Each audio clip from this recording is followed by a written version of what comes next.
Claire had been waiting for her grandfather to come home from his rounds all day long. She kept running back to the window or looking out through the high fence into the village street. Although she was already 17 and it wasn't the first time she'd been home alone, she was bored and a little scared. It was getting dark, there were fires raging in the neighborhood forests, and grandfather still hasn't returned home. Grandpa Paul was raising the girl alone since she was 13 years old because her mother died of leukemia and her father left the family when Claire was still a baby.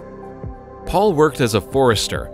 He treated nature and its inhabitants very responsibly, keeping perfect order in the area entrusted to him. That summer was very hot and dry, and thus forest fires were raging everywhere. The old man was very tired, trying to figure out what to do. The area of the fire was so immense that he felt powerless. Animals and birds were dying, trees were catching fire like matches. The fire was spreading incredibly quickly, destroying everything in its path. All that was left to do was pray for the rain. Every day, as Paul inspected his area, he could sense the smell of burning, saw the smoke getting closer, heard the ominous crackling, but still couldn't do anything to fight the elements. But he had a granddaughter waiting for him at home, so he had to take care of himself first. Otherwise, she'd end up all alone in the world. Having lost hope of waiting for her grandfather, Claire went to bed, even though she felt very uneasy, but fatigue took its toll and she fell asleep. Paul came home in the morning. The old man was soaking wet, water was pouring off his clothes. Finally, it started raining. The downpour will stop those merciless fires, the grandfather rejoiced, taking off his wet jacket. People are powerless, helicopters are powerless, and only nature knows how to restore balance. It's only too bad that so many animals have died already. But at least I could help some of them. Come with me, I'll show you. Claire followed her grandfather into the yard and was dumbfounded. There was a pack of wolves huddled in the barn.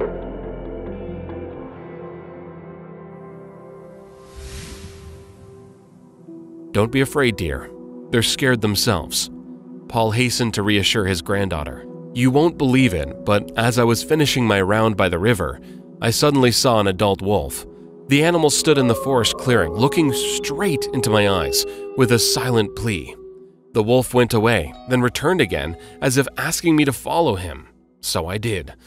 I followed him into the clearing and saw a whole family of wolves. The she-wolf's eyes were red from the smoke. She picked up her ears. There were 3 puppies whining nearby, demanding for their mother to nurse them. A wall of fire was advancing, and the wolf pack was doomed. I quickly beckoned the great predator in the direction of the swamp, and the wolf family followed me, and they kept following me to the very house. I think they will stay with us for a couple of days and then return to the forest. It's a good thing that the rain is so heavy. It will cool down the earth, and the fires will subside. Claire was initially wary of the predators, as no one could really know what to expect from the wild animals. But the wolves were behaving very calmly, like ordinary dogs. Each time the girl brought them food, their eyes shone with gratitude, and they even wagged their tails. So the wolf pack stayed with the forester and his granddaughter for several weeks. Then, one day, they simply left and never came back. The danger passed, and the call of the wild beckoned the gray animals back into the forest. It was time for Claire to move to the big city. It was hard for the old man to let his granddaughter go to foreign lands, but what could he do? It was time for her to start college. Student life swallowed the young woman completely. New friends, parties, first love. Claire came home once in a while, mostly on holidays, but she always shared her successes and experiences with her grandfather, because there wasn't anyone more important to her in the entire world. Paul continued to do what he loved. Of course, the house became completely empty without his granddaughter, but the never-ending chores at work and meeting a good friend brightened up his loneliness.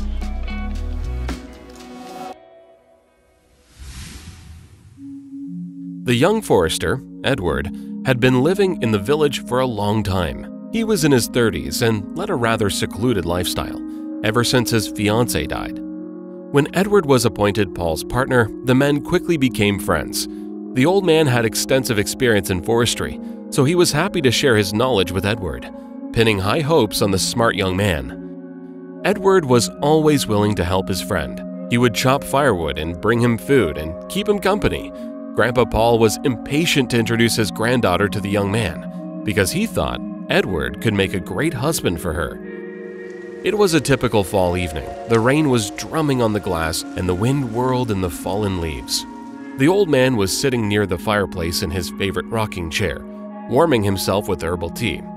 His eyes were tired and closing against his will, but a sudden knock on the door woke Paul right up. It was Claire. "Claire, what happened?" the grandfather asked his granddaughter, who was soaking wet. "What made you go such a long way in this awful weather? Quickly, get inside, you need to warm up." "Grandpa, I missed you so much." Claire threw herself on the old man's neck and sobbed bitterly. "Forgive me, please, forgive me. I was stupid. I thought he loved me, and now I'm all alone, and I'm going to have a baby. He said that he'd marry me. He promised to take care of me. And when he found out that I was pregnant, he just left and said that he didn't want anything to do with me anymore. Can you imagine that? He ruined my life." "Don't cry, dear. Don't cry." The old man hurried to comfort his distressed granddaughter. "Everything will work out. You'll see. The most important thing is that everyone is healthy, and we'll take care of the baby. We'll raise it. There's no need to shed tears and blame yourself. That bastard isn't worth your tears." It turned out that young Claire fell in love with a senior student, Stefan, a handsome and rich young man. Stefan quickly won over the young woman with expensive gifts and affectionate words. Claire simply couldn't resist his charm. The young people dated for a year, but when Claire got pregnant, Stefan immediately changed his tune, saying that his parents would never let him marry a poor village woman, even if he could prove that it was actually his child.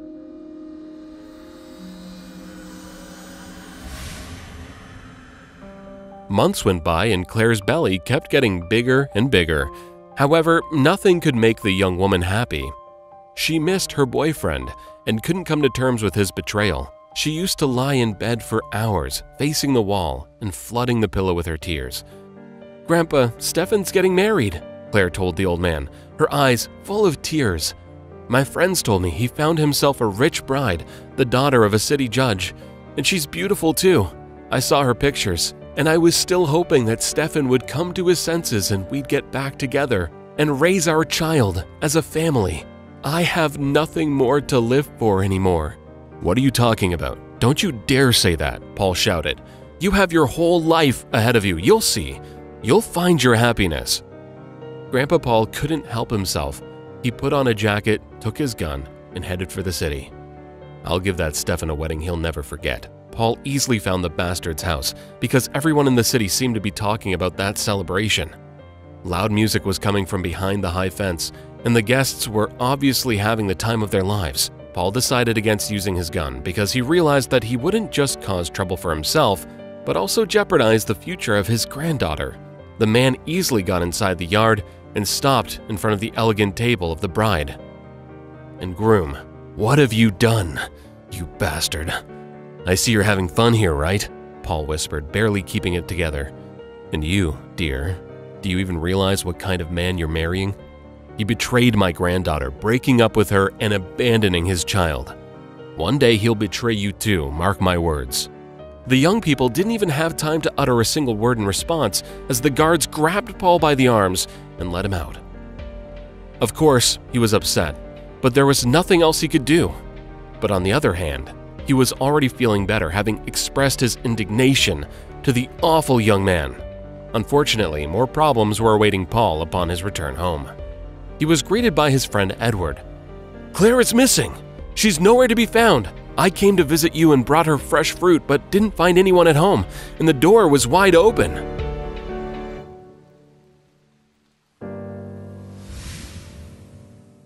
The man called the locals and started searching for Claire.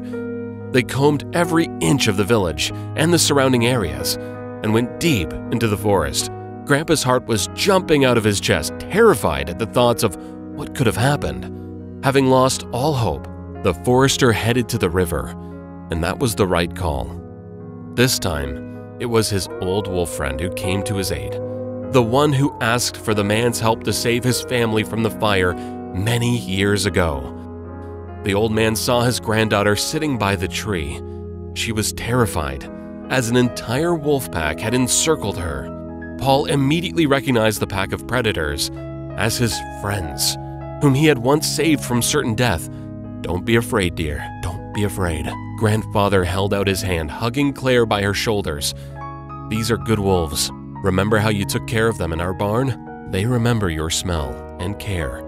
They won't harm you." "Grandpa, they saved me. I was about to do something terrible. I wanted to end my life by drowning in the river, and the wolves surrounded me from all sides, and they didn't let me go in," Claire whispered, wiping away her tears. After that incident, Claire quickly got her act together. The woman gave birth to a beautiful baby and devoted herself entirely to raising her son. The house of the old huntsman was now filled with fun and mischievous laughter. Paul was very happy to see his granddaughter recover from all she'd been through, and loved to spend time with his great-grandson. Edward used to come over to visit the forester, but now he came to see Claire and her son. Without even realizing it, Claire stole his heart. Edward helped her around the house and spent hours with the baby. And then one day, he asked Claire to marry him, and she was very happy to say yes.